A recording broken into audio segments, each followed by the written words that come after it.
साहब ए बिरहा गीत के पहले बड़ी सुंदर एगो गीत हिंदी गीत बजा दहलन। कोई बंदा मालिक से कह रहा है क्या, दुनिया बनाने वाले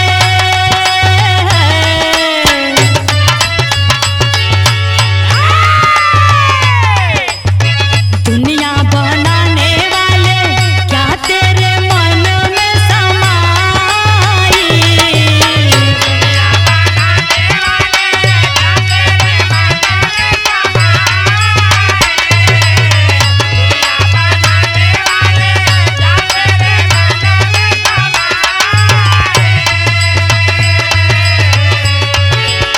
दुनिया बनाने वाले क्या तेरे मन में समाई, काहे को दुनिया बनाई तूने, काहे को दुनिया बनाई तूने, क्या बात है?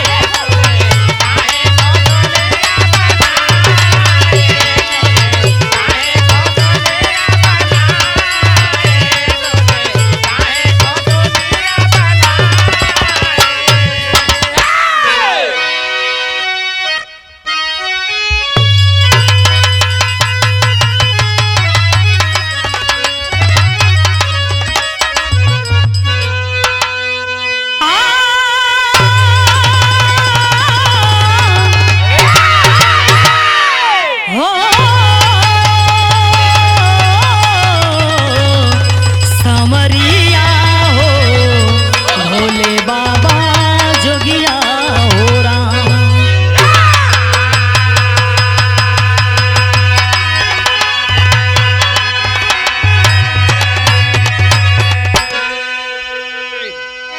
अच्छा साथियों, हम बिरहा और भोजपुरी लोक गीत गायिका सुषमा भारती रउआ लोगन के गोड़ छुके गोड़ लगातानी, और ये हमार बिरहा गीत रिकॉर्डिंग हो रहा बा मन्नत स्टूडियो कोलघाट आजमगढ़ में, और ये गीत आप लोगन के बयार हिट्स चैनल पे सुने के मिली। तो आप लोग ज्यादा से ज्यादा बयार हिट्स चैनल के सब्सक्राइब करी, लाइक शेयर करी और कमेंट में बताई कि ये बिरहा गीत कैसन भइल बा, और आशीर्वाद हमारे गुरु आदरणीय कवि सूबेदार यादव जी। तो साथियों, गाजीपुर महारे धाम में जो बस दुर्घटना हुई है, तो उन सभी मृतक आत्माओं को मैं श्रद्धा सुमन समर्पित करती हूँ, और कुदरत से आग्रह है कि किसी की भी जिंदगी में ऐसी घटना फिर न हो। तो उन महान आत्माओं के लिए एक श्रद्धांजलि गीत अर्पित है। कैसे? भूमिका में कहना है,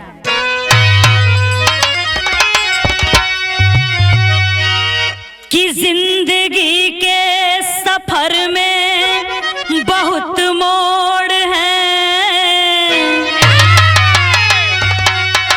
कौन से मोड़ पर लुट जाए हंसी, क्या से क्या एक पल में ही हो जाएगा, दूर हो जाती जीवन की सारी खुशी, आने जाने की बाजार कहते सभी, मगर ऐसे जाना नहीं चाहिए, एक खिलते हुए बाग में ऐ खुदा आग ऐसे लगाना नहीं चाहिए।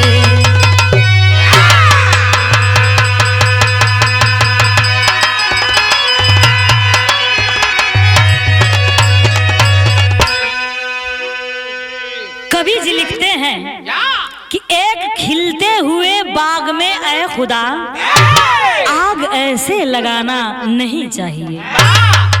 बिरहा में बड़ी सुंदर गजल का अंदाज बा मास्टर। कैसे?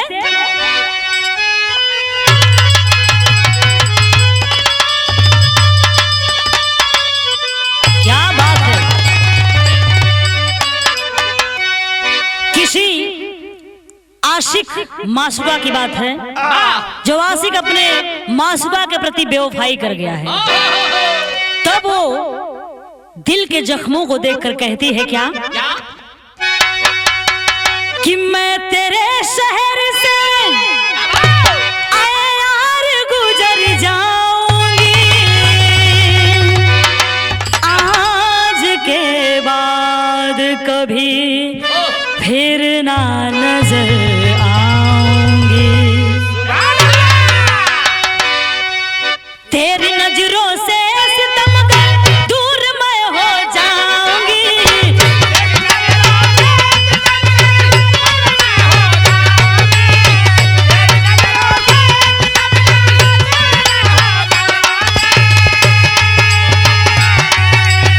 तेरी नजरों से सितमगर दूर मैं हो जाऊंगी, दूर मैं हो जाऊंगी, जा रही हूँ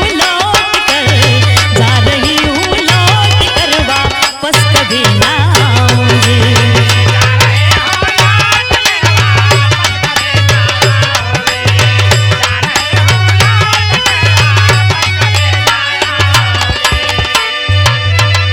जितना सुंदर ई गजल बा उतना सुंदर कवि जी में भाव लिखले हूँ कैसे तेरे दर पे आए दिलावर,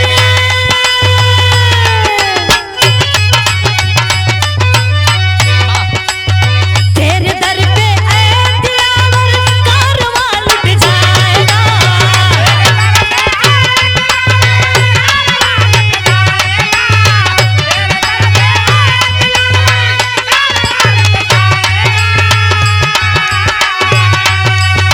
तेरे दर पे आए दिलावर कारवां लुट जाएगा, कारवां लुट जाएगा, दास्तां जीवन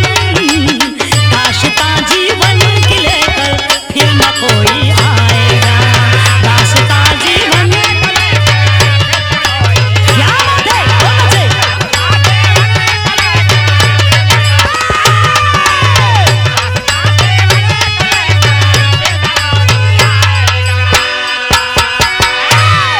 ए भैया इहवे से बिरहा में नज़म का लाइन लगल कैसे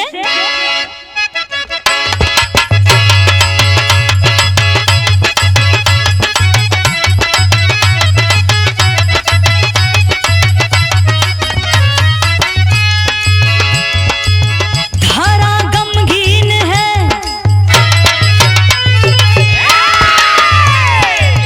धरा गमगीन है, उदास है आकाश सुनो, धरा गमगीन है, उदास है आकाश सुनो, ऐसी घटना से है उठ जाता विश्वास सुनो,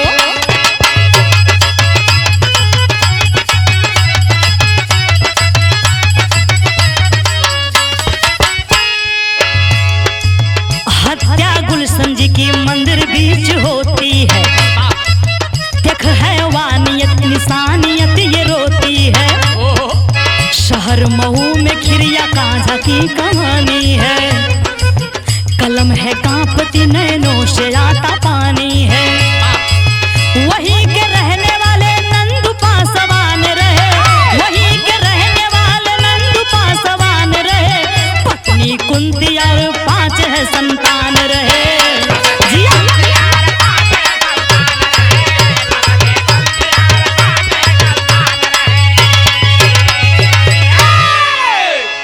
तो साथियों कवि जी ने एक उलाहना दिया है और प्रमाण के साथ साथ कि टी सीरीज के मालिक स्वर्गीय गुलशन कुमार जी माता वैष्णो जी के परम भक्त थे, जो 1 लाख रुपए का रोज मंदिर में लंगर लगवाते थे, लोगों को खाना खिलाते थे। उनकी हत्या जितेश्वर नाथ मंदिर के सीढ़ियों पर कर दी जाती है। वो जानत हवा लोग कि कौने हथियार से उनकर हत्या उनकर मर्डर हुआ, तो वो हथियार बा जाने आलम जी मेड इन बमौर। मैं धर्म पर कोई टीका टिप्पणी नहीं करना चाहती, लेकिन अपनी आस्था लेकर कोई भी किसी धार्मिक स्थान पर जाए और अगर उसके साथ इस तरह की घटना हो जाए तो लोगों का धार्मिक स्थान से विश्वास उठ जाएगा। कहानी यहीं से शुरू होती है कि मऊ जिला में खिरिया कांझा गांव और वही गांव का रहे वाला नंदू पासवान, जिनके पत्नी का नाम कुंती पासवान बतावल गई। गोद में 5 संतान रहे। तीसरे नंबर का बेटी जेकर नाम बाबू खुशी बतावल गई। जब वो बेटी खुशी सयान भइल, शादी के योग्य भइल, तो एक दिन कुंती पासवान अपने पति नंदू पासवान से कहे लगली। का कहली? तर्ज बदल गई।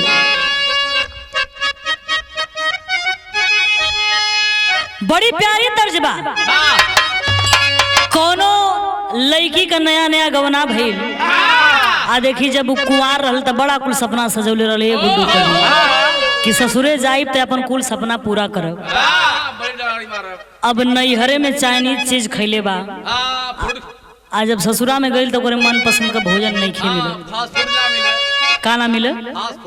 ये फास्ट फूड, चाइनीज चीज खाला तू। तब कहे लगल अपना सैया जी से, का कहे?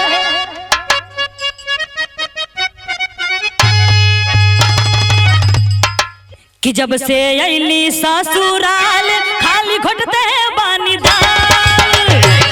ये चाहिए।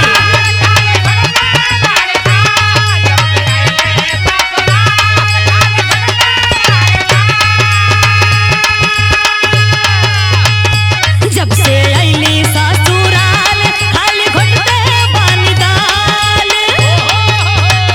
चूल्हा चौका में तू रात दिन खटैला।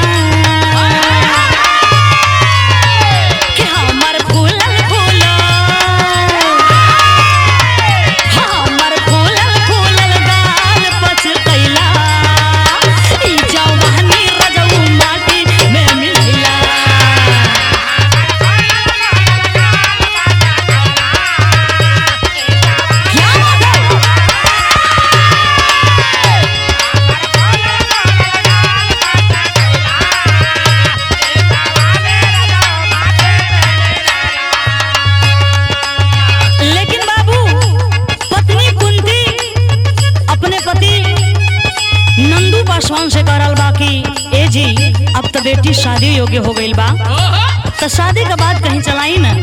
का कहे कि सैया कराना विचार घर में बेटी बाकुआर।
पति नंदू पासवान गाजीपुर जिला के ही महमूदपुर गांव में एक रामायण पासवान के बेटवा जेकर नाम रहल तेज बहादुर पासवान से अपने बिटिया खुशी का शादी तय कर दिहलन और दोनों जाने राय कैलन कि गरीबी में खर्चा से बचे खातिर चल के महारे धाम भगवान भोलेनाथ के मंदिर में ही शादी संपन्न हुई।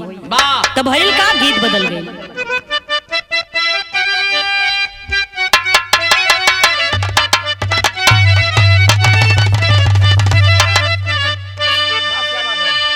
कि अरे आज एकादशिया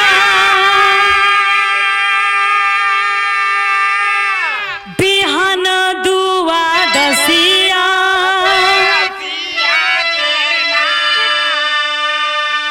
होते रसिया के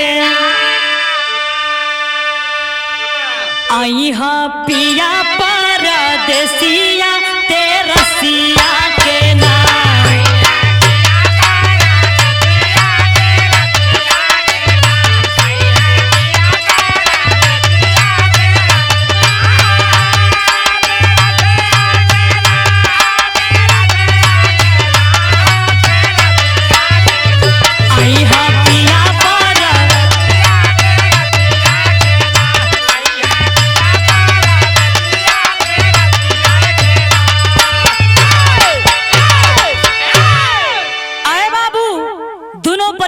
सहयोग से शादी तय हो गई।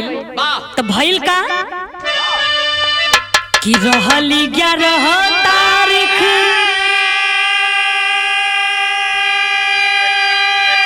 हाई मार्च का महीनावा सोधाई गईली हो सोधाई गईली सुंदर शादी का लगनिया धराई गईलिया।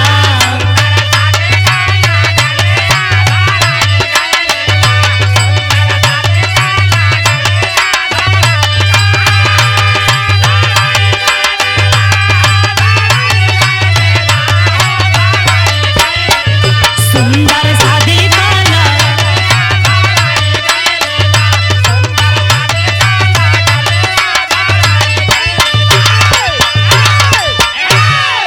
कि अरे गाजीपुर महारे धाम लोग बटुरैले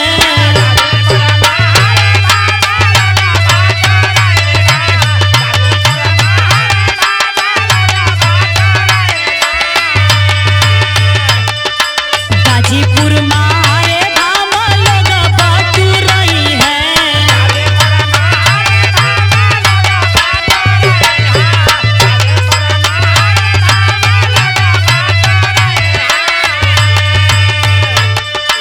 खुशी का खुशी वही कन्यादान हुई है।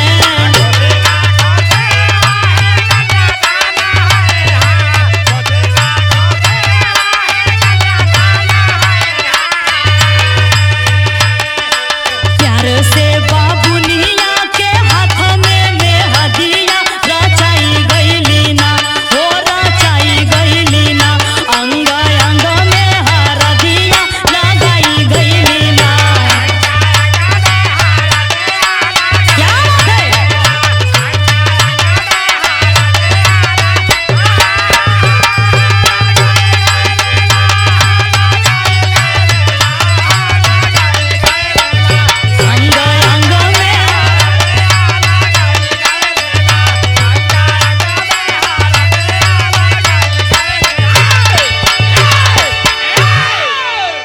बाबू 11 मार्च सन 2024 दिन सोमवार सब नात रिश्तेदार परिवार सज धज कर बस में सवार होकर और गाजीपुर महारे धाम की तरफ चल दिए और ड्राइवर जगन्नाथ बस चलाने लगता है।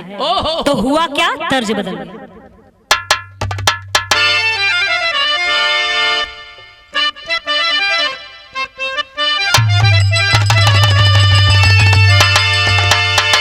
इहो तर्ज बड़ी पुरान बा, इहो तर्ज बड़ी पुरान बा, लेकिन एकर लचक आज भी बा।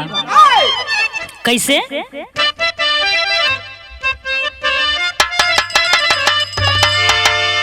कि जब प्यार किया तो डरना क्या।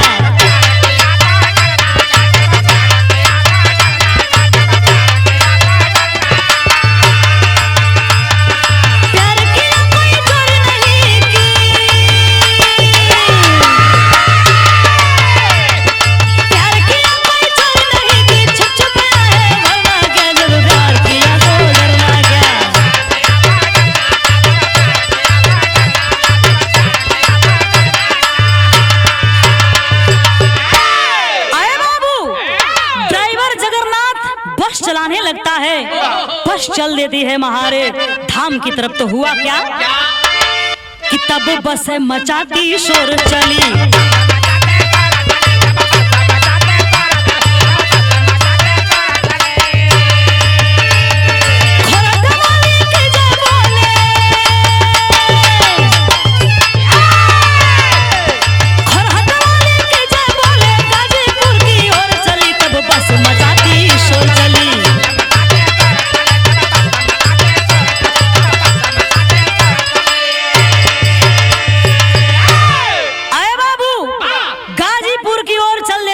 शोर मचाते हुए तो हुआ क्या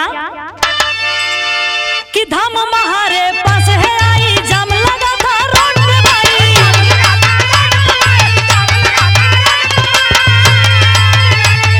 जाम लगा था रोड पे भाई।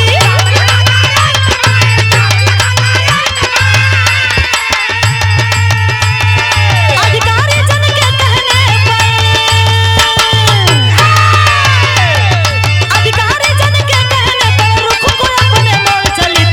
मचाती शोर चली। क्या बात है?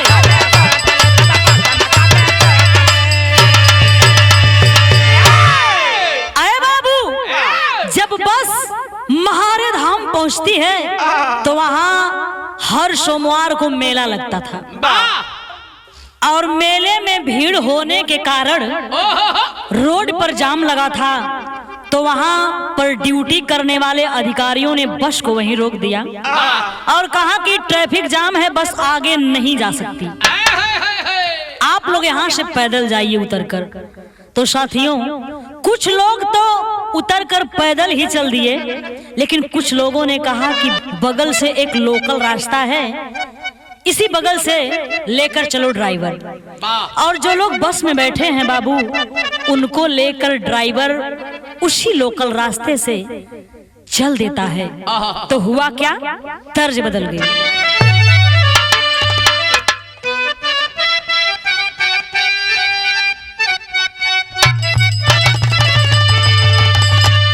ई कोनो नई नवेली दुल्हन का शादी भइल, अभी गौना बाकी बा। तो एक दिन अपना सैया से फोन करके कहतनी, का कहे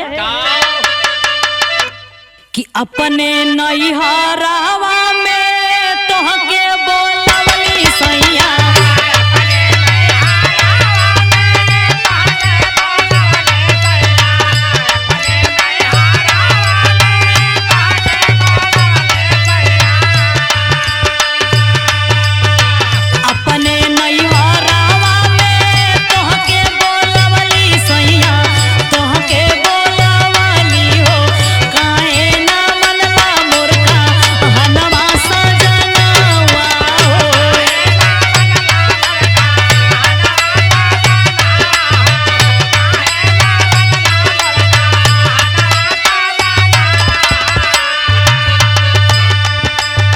लेकिन बाबू गौर करेंगे, जब वो ड्राइवर लोकल रास्ते से होते हुए बस को लेके चलने लगता है तो हुआ क्या, अब बहिनता धामावा से कुछ दूर रहला भैया।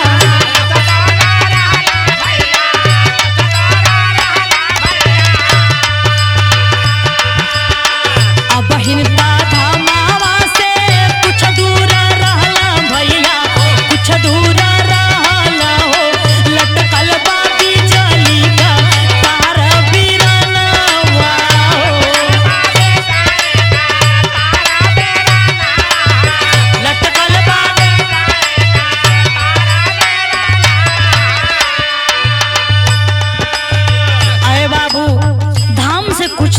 पर जब लोग पहुंचे तो देखे एक बिजली का तार है।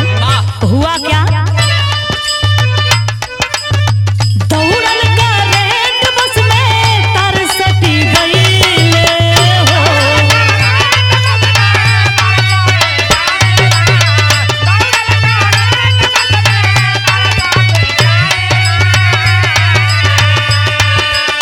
बस में आग लागल, धुआं धुआं भइले हो।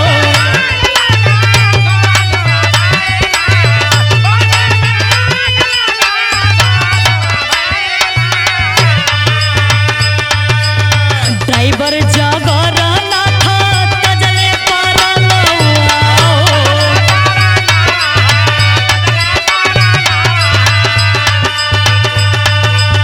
ड्राइवर जगर ना था तजले परनवा हो, तजले परनवा हो।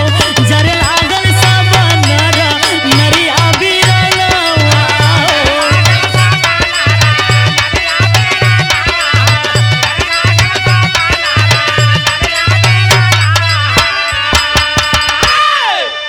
अरे बाबू, जैसे ही ऊपर से लटकता हुआ वो 11,000 वोल्ट का तार जब बस से स्पर्श हुआ तो पूरे बस में करंट उतर गया और सबके शरीर झंझनाने लगी।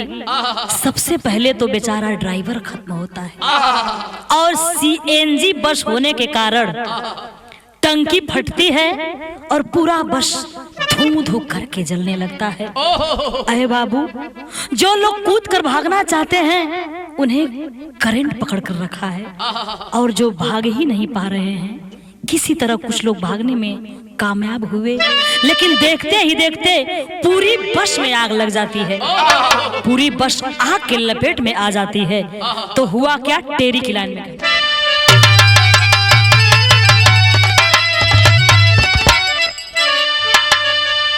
कि अरे भुजाले जैसे जिंदा मछली हो, भुजाले जैसे जिंदा मछली, चर के आग बीच नर नारी छटपटाले।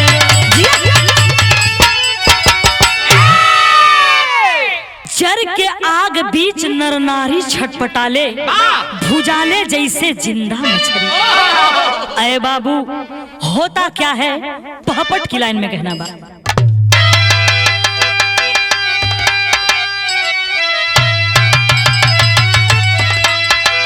कि अरे देखी देखी के सब ही नीर बहावे, पास न आवे हो। कि अरे देखी के सब ही नीर बहावे, पास न आवे हो। आ करंट के डर से सब जान बचावे, पास न आवे हो।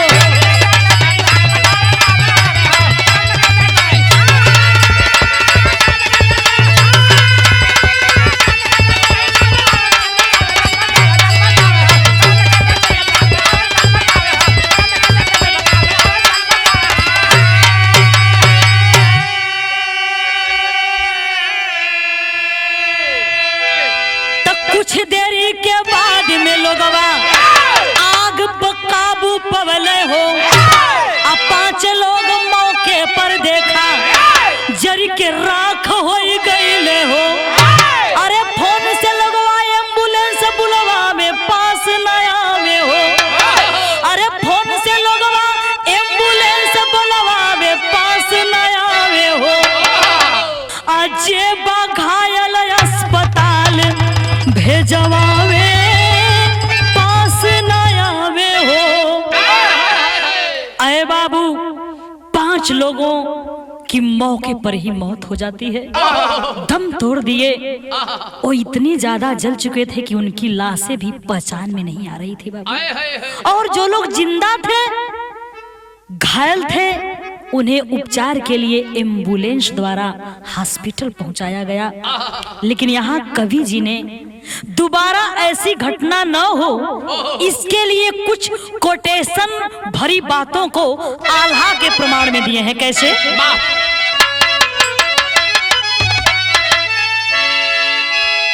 कि हाय राम,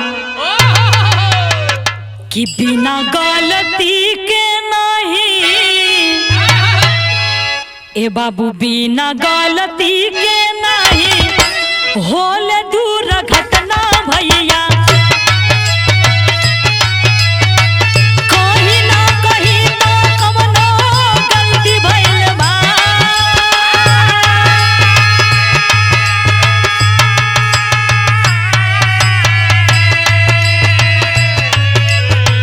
ढेर दिन से लटकल रहल तार बिजली को भैया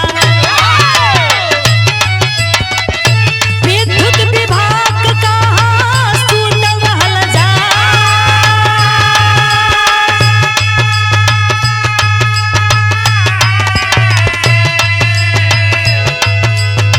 खलासी के कहले पर ड्राइवर चल दिहले भैया काहे ना उतर के पहिले देख लिहल जा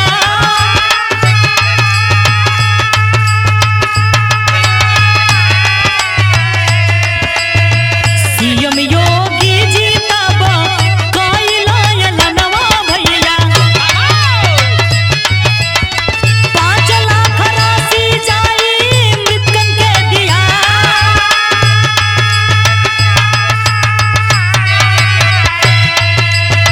50,000 घायल लोगन के दियले भैया फिर उपचार सब कर जाई करवा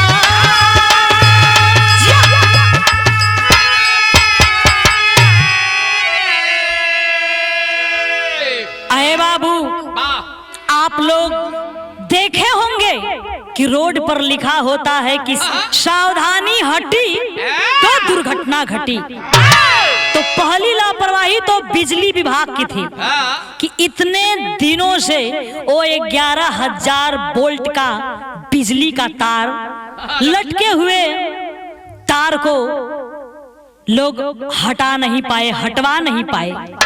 और दूसरी बात कि ड्राइवर ने अपने खलासी की बातों पर विश्वास करके और गाड़ी लेकर बस लेकर चल देता है। एक बार भी नहीं देखा कि जाकर देख लें कि बिजली का तार गिरा है कि कैसे है। अरे बाबू खैर जो भी हुआ ऐसा नहीं होना चाहिए। और पुनः उन महान मृतक आत्माओं को मैं बिरहा एवं भोजपुरी लोकगीत गायिका सुषमा भारती श्रद्धा सुमन समर्पित करती हूँ। और नम आंखों से लोगों ने किसी तरह से शादी तो संपन्न करवाया, लेकिन खुशी का माहौल कब गमगीन में बदल गया बाबू पता ही नहीं चला। तो खड़ी की लाइन में भाव है कैसे कि अरे देख नजारा रोने लागल धरती आसमान हो कि अरे देख नजारा रोने लागल हाय धरती आसमान।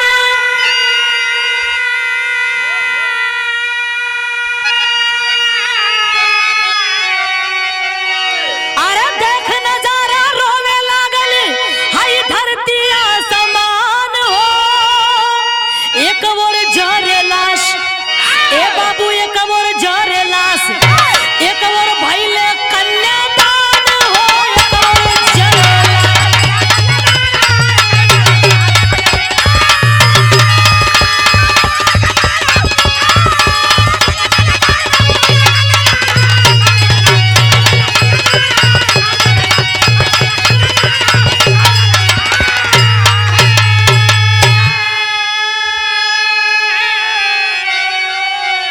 अरे बाबू एक और लाशें जल रही हैं धू धू करके और एक और जो बचे थे वहां नम आंखों से शादी संपन्न करवा रहे हैं। तो हुआ क्या कि अरे केहू का सुहाग जरल केहू का अचरवा अब केहू नहीं जानेला भविष्य का खतरवा।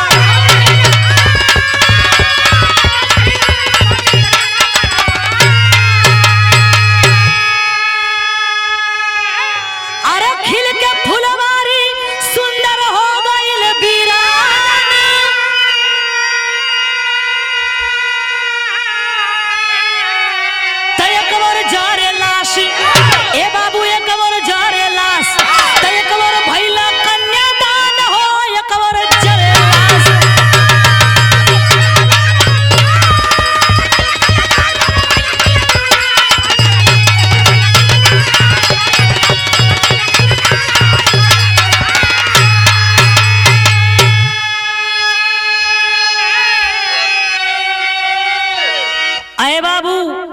कुछ तो अनहोनी की भी बात थी, कुछ किस्मत का भी दोष था और कुछ बिजली विभाग वालों का भी दोष था। यही बिरहा विराम लेती है। मैं लास्ट लाइन में कहना चाहती हूँ कि गुरु बिहारी गुरु गणेश है व्यथित बाग का मालिक, कवि चंद्रिका रामदेव तब सिमट गई खुशहाली।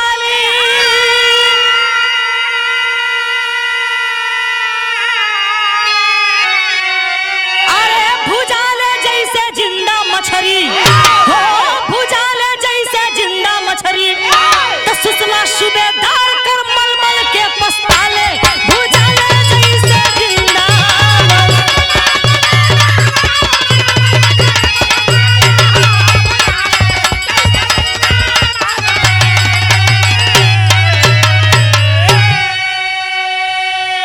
बहुत बहुत धन्यवाद साथियों।